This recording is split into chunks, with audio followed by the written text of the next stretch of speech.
Salut et bienvenue sur Infomaniac. Alors, au cours de ce tuto, on va apprendre à gérer les phénomènes de lumière, donc qui existent dans la vie réelle, tout ce qui est les halos lumineux qu'on a autour des spots ou les étoiles qu'on a autour des spots, qu'on ne comprend pas trop comment reproduire, on va dire, dans l'univers 3D.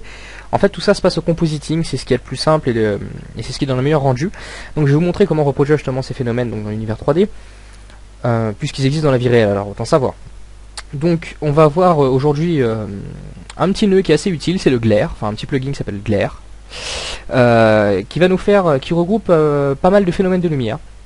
Donc comme le glow, comme les streaks, les petites étoiles qu'on a autour des spots la nuit ou des réverbères, comme ou qu'on a autour du soleil tout simplement, les rayons, la modulation de couleurs, ce genre de petites choses, et le ghost qui est le lens flare. Bon, on va pas voir tout ça, nous on va se concentrer sur le glow puisqu'on va juste découvrir, on va dire, ce nœud.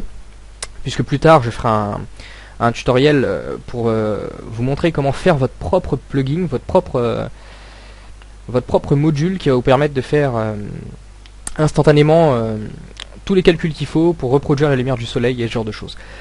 Et on va réutiliser justement ce module clair. Donc à gauche vous avez l'image donc d'une ampoule toute bête. Donc cette ampoule, j'ai décidé de vous la faire, enfin de vous montrer comment la faire. Alors, si vous voulez pas la faire, vous voulez juste voir comment se passe le compositing, vous avez qu'à sauter à peu près 10 minutes du tuto. Alors je vous rassure, pendant 10 minutes je ne modélise pas, hein. La modélisation ne dure que 4 minutes, mais après je mets en place la scène. Donc voilà. Mais pour ceux qui n'ont rien, ils savent pas sur quoi tester, je vous montrerai quand même comment la modéliser. Donc on va vraiment partir de zéro pour cette scène. Donc comme vous voyez, l'ampoule, on voit pas du tout, on comprend pas du tout au premier coup d'œil qu'elle est allumée, même au second coup d'œil ou au troisième, on comprend pas, elle est pas allumée. Vous aurez beau mettre la couleur la plus blanche possible sur ces néons là, sur ces tubes, on comprendra jamais que l'ampoule est allumée. Donc ce qui est plutôt un problème. Alors n'essayez pas de mettre une lampe 3D dans cette ampoule, ça ne marchera pas, ça ne servira à rien. Il va falloir donc faire comprendre ça par le compositing. Donc à droite, comme vous voyez, l'image avec le compositing, donc avec le glow et un petit peu de streaks. Vous allez voir ça au cours du tuto. Où on comprend tout de suite, on comprend instantanément, grâce au halo lumineux qu'il y a autour de cette ampoule, que celle-ci est allumée.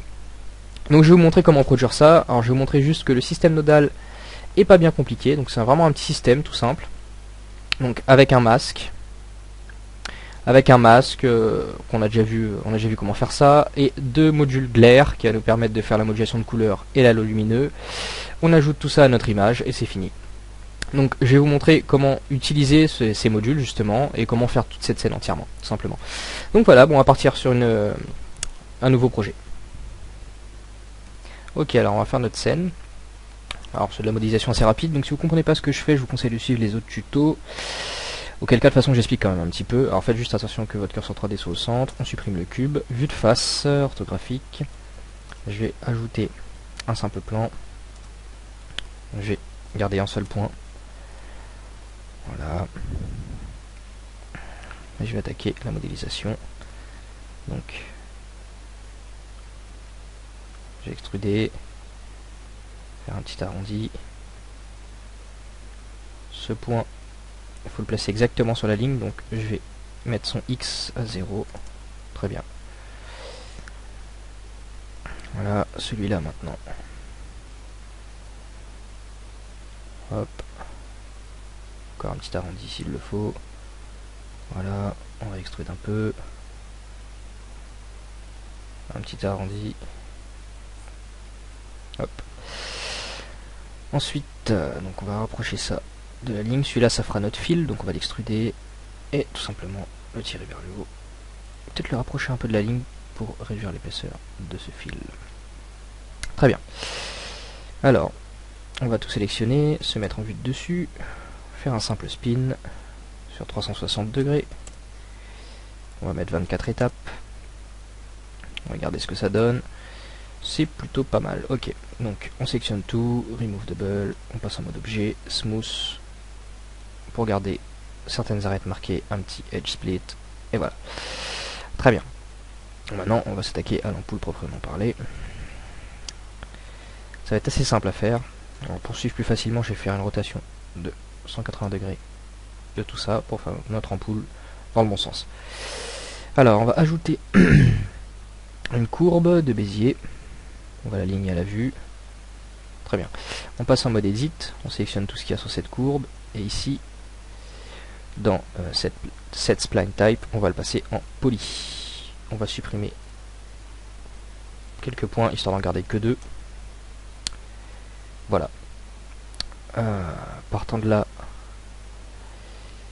on prend les deux, W, on subdivise 2 fois. Ces 2 points là, on va les rapprocher. Voilà.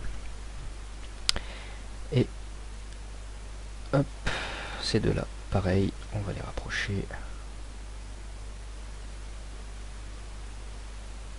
Très bien. Alors, on peut faire un scale à ça. On va commencer à lui donner une petite épaisseur. Donc courbe, 3D, full, def, résolution, on va le passer à 4. Ok. Maintenant, on va rapprocher les points les uns des autres et augmenter le def. Voilà. Et on va en faire 3 comme ça, tout simplement.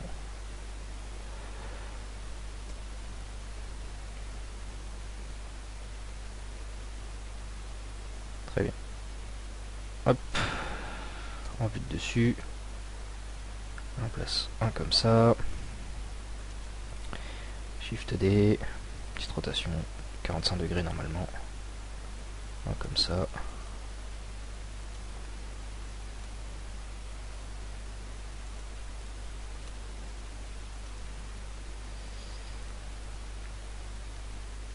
Et voilà donc notre ampoule. Tout simplement. Alors.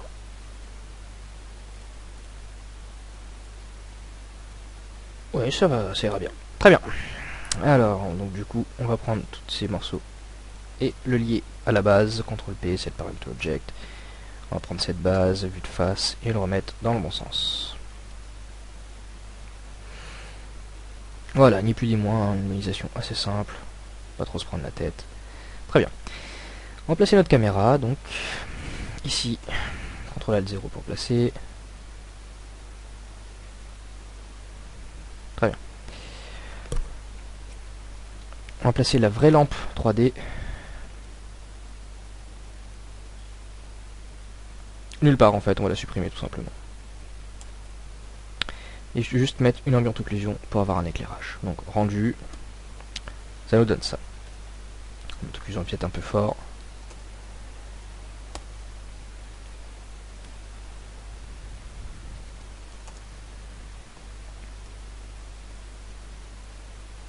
,5, c'est pas mal du tout. La scène de fond, on met en tout noir. Très bien. Maintenant, ça, on va le passer en blanc. Un blanc plastique, donc un blanc presque total, comme ça, une grosse intensité. Et avec une belle intensité de spec, même si on va pas avoir de spec. Donc pour ça, j'ai quand même rajouté une lampe, donc désolé, je vous l'ai fait supprimer pour rien. On va la mettre là, juste histoire d'avoir un spec. Alors F12. Ok, on a un beau spécular ici. Ça me plaît. Maintenant, les composants de la lampe. On fait un nouveau aussi. On passe en blanc, mais un peu crème, donc un peu jaune. Une belle intensité aussi. Et surtout, ici dans Options, passe index, on passe à 1. Pour que chacun ait le même matériau, on choisit donc les deux autres, puis le dernier qui a le matériau. CTRL L, Link Material. Et ils prennent tous le même matériau. On teste rendu. Ça nous donne ça. Très bien. Alors, je vais juste diminuer un peu l'intensité de cette lampe. Passer à 0,5. Passons maintenant au compositing. Alors le pass index va nous permettre de retrouver en fait uniquement la forme de la lampe. Donc je vais suivre les autres tutos de compositing. Dans notre compositing, on va passer au compositing. Use node. CTRL Shift pour avoir un viewer. Backdrop pour avoir l'image au fond. Très bien. Alors, on n'a pas notre index matériau ici. Donc on va le demander. Donc dans Layer, hop, Material Index. Très bien. On refait un rendu pour qu'il nous mette quelque chose dedans. Ok. Alors Shift A, Convertor, ID Mask. On va connecter ça au Material Index et passer au masque 1. Vérifier. Ok, on a exactement ce qu'il nous faut. Très bien. Alors maintenant donc, l'idée masque nous met un masque tout blanc. Or dans notre image, elles sont un peu jaunes on va dire nos lampes. Donc on va récupérer déjà la couleur de nos lampes avec un multiply. Donc color, mix, multiply, qui va nous mettre en fait la couleur, la vraie couleur dans le blanc, donc qui utilise le système de masque, j'ai déjà expliqué. Voilà, donc on récupère la couleur uniquement. Maintenant, on va ajouter un effet, donc le fameux effet glare. Alors filter, glare, et voir différentes options de cet effet. Alors, on va ajouter d'abord le fog glow. Threshold en fait c'est la sensibilité. Plus elle est réduite et plus l'effet sera sensible. Mix, c'est le mélange entre l'effet et l'image. Donc quand on est à 0, on voit un mélange entre l'effet et la vraie image. Si on se met à 1, on ne voit que l'effet. Donc là on voit qu'il n'y a aucune sensibilité, il n'y a rien. Donc je vais diminuer un peu cette sensibilité. Et on voit petit à petit apparaître l'effet uniquement. Voilà. Size, la taille du halo pour le fog glow. Le fog glow ne fait que les halos lumineux. Les halos lumineux, pardon. Donc voilà. On peut aller jusqu'à 9, voilà, qui est son maximum. Et enfin, on peut récupérer avec un simple mix, add, ajouter l'effet à notre vraie image. Ce qui nous donne ça. Voilà. Alors ça, c'est pour le glare. Maintenant, on a aussi le Strex qui va nous faire des petites étoiles comme on a autour des spots de lumière des fois, ou autour des réverbères, ce genre de choses, ou le soleil lui-même. Donc Strex, il va tenter de nous faire des étoiles. Par défaut il est que sur 4, donc on peut l'augmenter jusqu'à 16. Donc déjà on va augmenter à 6. Alors pour ce genre de forme, c'est pas terrible. Donc on va aller à 16 au maximum. Donc ça va nous donner quelque chose comme ça. Donc c'est le genre d'effet qui peut être très utile pour les soleils et les spots, ou pour faire des lumières anamorphosées, pardon. Ou dans ce cas-là, on met Strex à 2. Mais je vous expliquerai ça dans un autre tuto de toute façon. Alors, Strex, donc vous avez ici le nombre d'étoiles. Et ici donc toujours la sensibilité, le mix et color modulation qui va permettre, si on a un soleil, de faire une petite modulation autour de la couleur, modulation de couleur autour de l'objet. Vous allez voir automatiquement. Voilà, il module la couleur. Donc c'est plutôt intéressant. C'est plutôt intéressant de voir même à combiner plusieurs choses. Ici on a Fade. Fade qui est en fait la taille de ces petites étoiles. Donc voilà, plus on diminue. Donc ici on récupère uniquement la modulation de couleur du coup. Ce qui est plutôt intéressant. Et puis c'est à peu près tout. Angle offset c'est pour faire des rotations sur les étoiles. Donc je vais vous montrer ça en faisant un strike de 2. Fade à fond, histoire de bien voir. Enfin de 4 plutôt, pardon. Histoire de bien voir. Ici je fais angle offset, je vais pouvoir faire des rotations sur ces étoiles. Tout simplement. Voilà. Alors, on va laisser ça à 16 avec un fade plutôt réduit, une belle color modulation. Voilà, ça m'intéresse beaucoup ça. Alors je vais le mettre de côté. Ça m'intéresse beaucoup. Et je vais charger un autre glare pour vous montrer les autres. Voilà. Ensuite on a le Simple Star qui fera simplement une étoile. Donc des étoiles très simples. Sans énormément de paramètres, sans de modulation de couleur ou quoi que ce soit. Donc toujours avec les paramètres Fade, Threshold, qui est la sensibilité, Mix et Iteration. Qui est le nombre de passes qu'il mettra dans ses calculs. Donc la douceur, on va dire la netteté de ses effets. Alors, donc vous avez rotate 45 ou normal, donc automatiquement il fait une rotation de 45 degrés. Donc fade, on va le mettre à fond histoire de voir un peu ces étoiles. On choisit pas, par contre on ne choisit pas le nombre d'étoiles. Il nous fait tout simplement les étoiles en fonction de la forme. Ça peut être intéressant pour certains objets. Mais bon là pour le coup c'est pas terrible, c'est pas assez poussé pour nous. Et enfin on a le Ghost. Le Ghost en fait c'est ce que voit. C'est les déformations de lumière qu'on a, ce qu'on appelle le lens flare. Donc c'est des déformations de lumière qu'on a en fonction de la lentille de la caméra. Donc qui peut être assez intéressant aussi. Après à voir, pour ça ne sert à rien. Mais je vous montrerai dans un prochain tuto un nœud qu'il faudra faire vous-même, donc je vous montrerai comment faire, qui s'appellera Big Light, qui va vous permettre de paramétrer tout ce dont a besoin un soleil. Donc par exemple pour un soleil, on a ces fameux lens flares qui sont des petites taches en fait sur l'image, des petites taches de lumière un peu dégradées. Donc c'est le Ghost qui va faire ça. Donc voilà pour le nœud glaire. Alors nous pour ce tuto, on va utiliser un fog glow, voilà, de belle taille, donc maximum 9, avec le mix à 1, très bien. Et on va y ajouter, donc color mix add, on va ajouter à ce fog glow les streaks que je viens de faire juste avant. Ça permet d'avoir une petite modulation de couleur. Voilà. Donc, ce qui nous donne vraiment une lumière très intense. Le FAC qui ici va agir, donc comme j'ai déjà expliqué, sur l'image du bas. Donc je vais pouvoir diminuer comme ça la force du Strex en fonction du glow.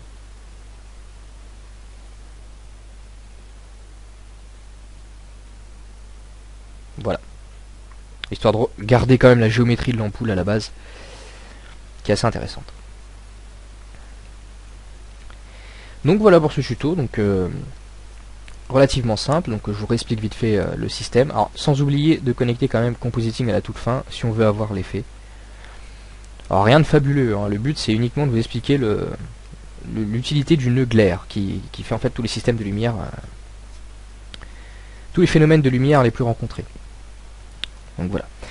Alors on a un masque, donc je vais vous expliquer rapidement ce masque auquel on va multiplier la vraie couleur de la vraie image pour garder uniquement ce morceau là.